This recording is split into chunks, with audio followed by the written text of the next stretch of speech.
Kinerja positif ini ditopang oleh strategi efisiensi serta kontribusi pendapatan lain-lain.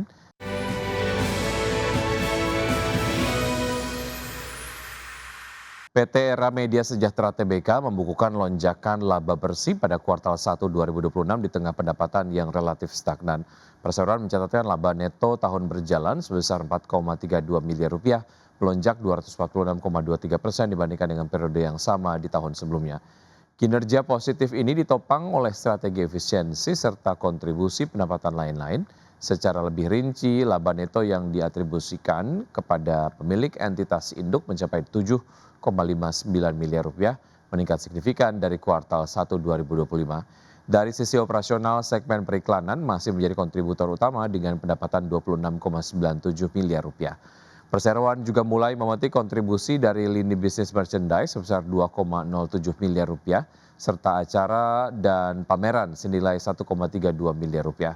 Sebaliknya segmen jasa konsultasi mengalami penurunan tajam dengan pendapatan hanya 382,58 juta rupiah.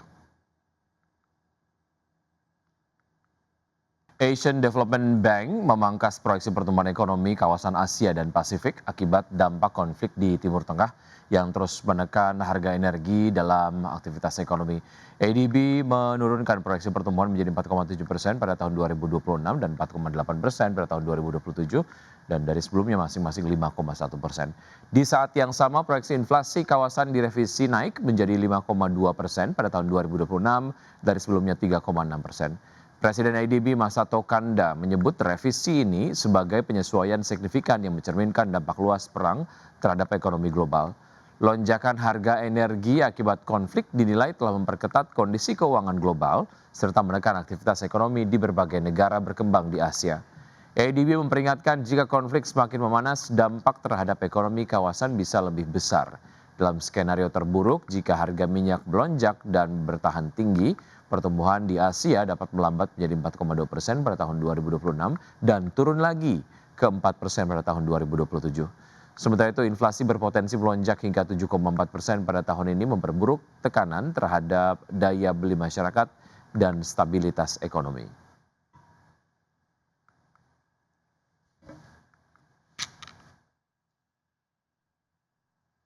Terima kasih Anda masih bergabung sama kami. PT Daya Intiguna Yasa Tbk mencatatkan kenaikan laba bersih sebesar 35,5% pada kuartal 1 tahun ini menjadi 306,5 miliar rupiah. Ekspansi menjadi salah satu motor utama pertumbuhan di mana sepanjang kuartal 1 perseroan membuka 56 toko baru sehingga total jaringan mencapai 1.278 toko di seluruh Indonesia.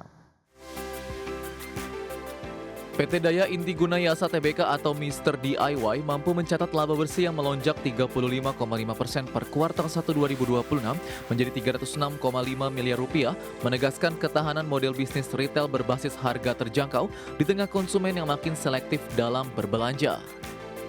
Direktur Utama Perseroan Edwin Chiah mengatakan kinerja tersebut ditopang oleh lonjakan pendapatan sebesar 31% secara tahunan menjadi 2,4 triliun rupiah seiring dengan ekspansi agresif dan penyesuaian strategi produk yang relevan dengan perubahan perilaku belanja masyarakat.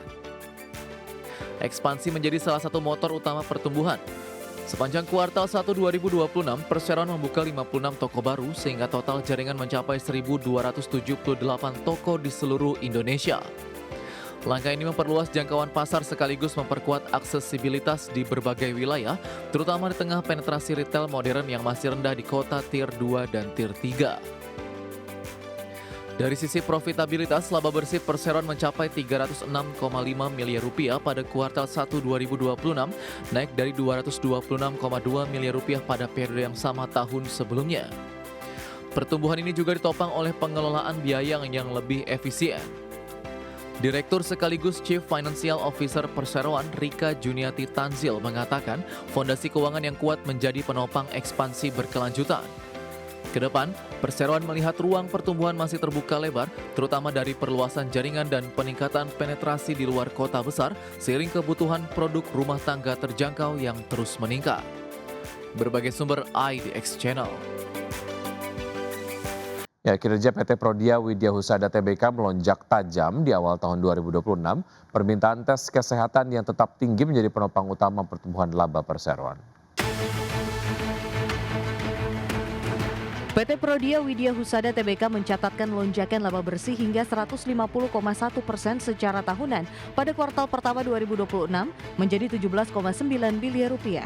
Kinerja ini ditopang oleh peningkatan pendapatan serta efisiensi biaya operasional yang mampu menjaga profitabilitas perusahaan. Pendapatan Prodia tercatat mencapai 501,4 miliar rupiah atau tumbuh 3,8% secara tahunan. Pertumbuhan didorong oleh permintaan tes rutin dan tes esoterik yang terus meningkat seiring kesadaran masyarakat terhadap kesehatan. Meski beban pokok pendapatan ikut naik, efisiensi operasional tetap menjaga kinerja keuangan perseroan. Kedepan Prodia mengakselerasi strategi melalui penguatan ekosistem digital, pengembangan precision medicine, serta ekspansi layanan klinik khusus.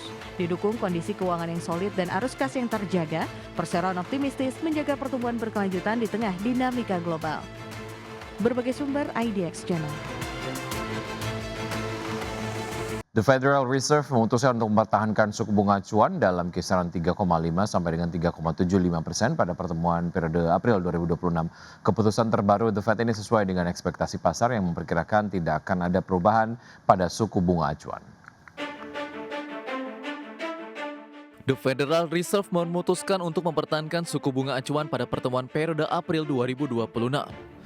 Melalui Federal Open Meeting Committee, pejabat The Fed menetapkan untuk mempertahankan suku bunga acuan dalam kisaran 3,5 sampai 3,75%. Keputusan ini sesuai dengan ekspektasi pasar yang memperkirakan tidak akan ada perubahan pada suku bunga acuan. The U.S. economy has been expanding at a solid pace. While job gains have remained low, the unemployment rate has been little changed in recent months. Inflation has moved up and is elevated, in part reflecting the recent increase in global energy prices. Today, the FOMC decided to leave our policy rate unchanged. We see the current stance of monetary policy as appropriate to promote progress toward our maximum employment and 2% inflation goals.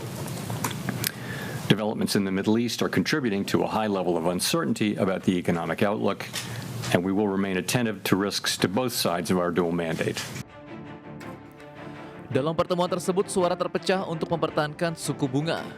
Pasalnya, para pejabat juga bergulat dengan dampak kebijakan dari inflasi dan menunggu transisi kepemimpinan di Bank Sentral. Di tengah ekspektasi akan pemungutan suara rutin untuk mempertahankan suku bunga acuan tetap stabil, FOMC justru terpecah menjadi 8-4 dengan para pejabat menyampaikan alasan yang berbeda untuk pemungutan suara mereka. Gubernur Stephen Mnuchin seperti yang telah dilakukannya sejak bergabung dengan Bank Sentral pada September 2025 menyatakan perbedaan pendapat dan mendukung pemotongan 1/4 poin persentase. 3 suara yang tidak setuju mempertahankan suku bunga lainnya berasal dari Presiden Regional Beth Hammack dari Cleveland, Neil Kashkari dari Minneapolis, dan Lori Logan dari Dallas. Mereka menyatakan setuju dengan penangguhan tersebut tetapi tidak mendukung dimasukkannya bias pelonggaran dalam pernyataan tersebut saat ini. Berbagai sumber IDX Channel.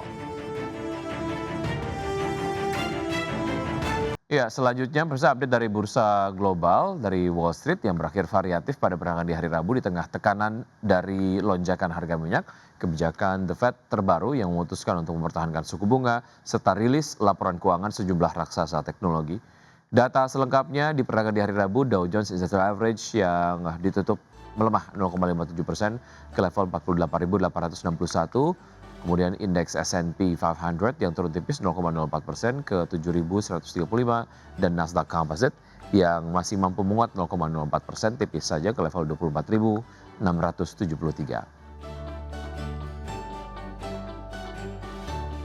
Dan sementara itu dari Eropa, bursa ekuitas Eropa berakhir di zona merah dan menyentuh level terendah dalam 3 pekan seiring kombinasi hasil kinerja emiten yang beragam serta data ekonomi yang menunjukkan dampak signifikan dari perang Iran terhadap perekonomian kawasan.